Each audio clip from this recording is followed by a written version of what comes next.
Sir এই যে নেন, আর কি লাগবে আমারে বললেন। আচ্ছা ঠিক আছে। এই তুই এখনো এই জায়গা বসে আছিস?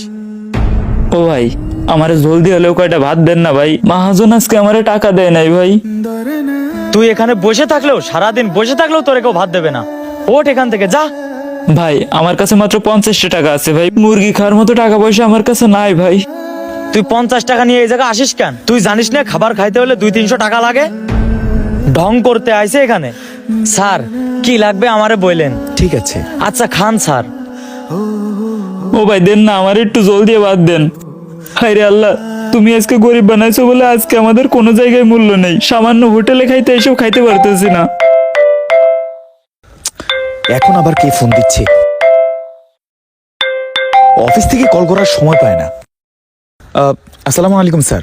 আপনি কি ফাইলগুলো সাবমিট করছেন? জি জি জি। কই পাইনি তো। কেন স্যার, আমি তো সবকিছু সাবমিট করে এসেছি। আপনি অফিসে আসেন। স্যার স্যার আমি এখনো লাঞ্চ করিনি। আসতে বলছি।